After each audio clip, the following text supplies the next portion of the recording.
একদিকে রোজা আরেকদিকে হলো পূজা। এই পূজা উদযাপন উপলক্ষে এখানে যে সমবেত হতে পেরেছি এই জন্য আল্লাহ তাআলা শুকরিয়া আদায় করছি। এইটা মৌলানা নামের কলঙ্ক। বাবা, দুর্গা পূজা হিন্দুর উৎসব। আমি 1,00,000 বার 1,000,000 বার বলবো, দুর্গা পূজার সাথে এই দেশের মুসলমানদের কোন সম্পর্ক নাই। এটা মুসলমানদের অনুষ্ঠান নয়। আমাকে এমনও বলে, হুজুর বেশি বললেন না, বেশি বললে কোন সময় গুম হয়ে যান। আমরা বললাম, গুম করে দাও, মেরে দাও, জেলে দাও, কিংবা ফাঁসিতে ঝুলিয়ে দাও, আল্লাহ আল্লাহ রসুলের কথা বলছি, বলবো, মরতে দম তাক বলতেই থাকবো, ঠিক কিনা? লাকুম দীনুকুম ওয়ালিয়া দিন। ধর্ম যার যার, সম্মান জানিয়েছেন আল্লাহ, আমরা ইজ্জত করি, সম্মান করি, কিন্তু উৎসব সবার নয়। যার যার ধর্ম শেষে পালন করবে। মিলাদুন নবী তাবারক না জায়েজ, কিন্তু দুর্গা পূজার প্রসাদ জায়েজ হয়ে গেল। একজন দুইজনকে একসাথে বলা যাবে না। বুঝার জন্য বলছি। আমার হুজুরে পাক ইবনে মাজার মধ্যে হাদিস এসেছে, বলেছেন যে শেষ জামানা এমন হবে মুসলমান আল্লাহর সাথে শিরক করবে, কখনোই ইসলাম সমর্থন করে না রব্বে করিমের সাথে কাউকে শরীক করা, ঠিক না? আমরা এখন টুপি পরে, পাঞ্জাবি পরে, দাড়ি রেখে, হুজুরে পাকের লেবাস পরে যেই বর্বরতা চালাচ্ছি, যেই গুনাহ করছি, আমি চিন্তা করি গজব নাজিল হয় না কেন? নূহ আলাইহিস সালামের উম্মতরা গোস্তাখি করেছে, আল্লাহ প্লাবন দিয়ে দিয়েছেন, পানিতে ভাসিয়ে দিয়েছে জামানা। লূত আলাইহিস সালামের জামানায় পুরুষ পুরুষ জিনা করেছে, বলাৎকার করেছে, লওয়াতাত করেছে, আল্লাহ জমিনকে উল্টে দিয়েছেন। চিন্তা করি এক এক নবী, এক এক উম্মতরা যখন জুলুম করেছে, পাপাচারের মধ্যে ডুবে গিয়েছে, আল্লাহ আযাব গজব নাজিল করেছেন। আদম সফিউল্লাহ থেকে ঈসা রুহুল্লাহ পর্যন্ত যত উম্মত যত গুনাহ করেছে, সব গুনাহ শেষ নবী, শ্রেষ্ঠ নবী, শ্রেষ্ঠ উম্মতরা করছে। তারপর আল্লাহ গজব কেন নাজিল করে না? এজন্য করে না কারণ আল্লাহ তাবারক ওয়া তাআলা খরার বুকে রাহমাতুল লিল আলামিন পাঠিয়ে দিয়েছে। যেখানে আলামিনের রহমত চলে আসছে, সেখানে আর গজব থাকতে পারে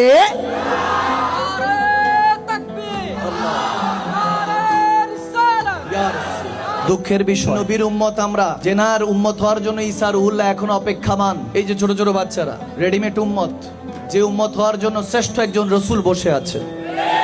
আমি শুনতে পেলাম এরকম, লা ইলাহা ইল্লাল্লাহ জিতবে দাঁড়িপাল্লা। নাউজুবিল্লাহ, নাউজুবিল্লাহ। বাইত গিয়ে কোয়েন, আরো জোরে পড়েন।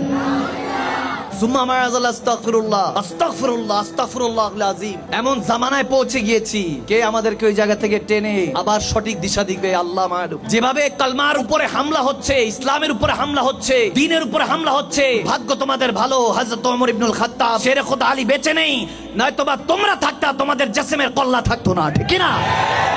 আমরাই তো সে মুসলমান যারা বদরের প্রান্তরে 313 জন যখন নেমেছিলাম, কাফের 1000 ছিল, 4-5টা তলোয়ার, 7-8টা ঘোড়া, একটা খেজুর খেয়ে আমরা নেমেছিলাম। আর কাফেররা আগের দিন আবু জাহেল তারা উট জবাই করে খাওয়াইয়েছে, তারা 1000 নেমেছে গোশত খেয়ে, আর আমরা একটা খেজুর খেয়ে নেমেছিলাম। 3 দিন পরে বিজয়টা রব্বে করিম আমাদের পক্ষে রেখেছিলেন, ঠিক না? যারা বলেছে এরা কি পারবে, তারা মিশে গিয়েছে, আর আমরা সেই 3-4টা তলোয়ার দিয়ে একটা খেজুর খেয়ে ইতিহাসকে রচনা করেছি, ঠিক না? তো সেই মুসলমান এখন নাই, নাই, নাই। আল্লাহকে দেখে বলেন আছেন কি নাই? আপনারা বলে আছে।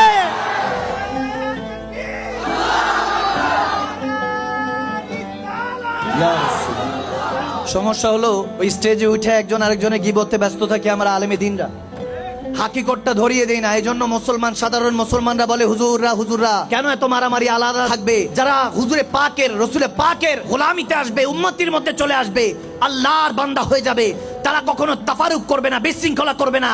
ওয়াতাসুমু বিহাবলিল্লাহি জামিআ ওয়া লা তাফারাকু। মুসলমান যখন এক কাতারে চলে আসবে রসুলের কোয়ার মতো, তখন ইহুদি নাসারাদের ষড়যন্ত্র সব ধূলিসাৎ হয়ে যাবে, ঠিক না? এক কাতারে আসতে হবে মুসলমান, এক কাতারে। অনেক হয়েছে আলাদা, এখন আকীদাকে চেঞ্জ করে আহলে সুন্নাত ওয়াল জামাতের কাতারে এসে আমরা নবী পথে, আহলে বায়াত, সাহাবায়ে রাসূলদের পথে মতে চলে আসতে হবে। যে পথে শাহজালাল ইয়ামানি, শাহজালাল ইয়ামানি ছিল, আবেদ সালমাদানি ছিলেন, শাহিন শামে রাব্বানি আল্লাহরা ছিলেন, সেই পথে মুসলমানদেরকে এসে মুমিনের কাতারে লিস্টিভুক্ত হতে হবে, ঠিক না? মানলে আবু বকর, না মানলে আবু জাহেল। এখন জাহেলের পক্ষে তো আমরা নাই, আমরা তো সিদ্দিকে আকবর যেদিকে আমরা তো সেদিকে।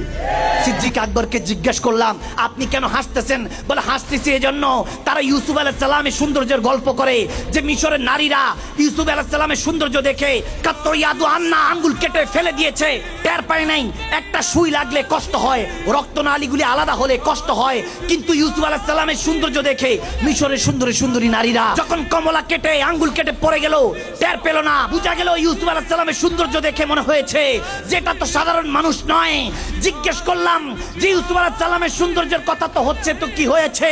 বলে হুসনে ইউসুফের কথা শুনে আঙ্গুল কেটেছে সুন্দরী নারীরা মিশরের, সেটা বলছো?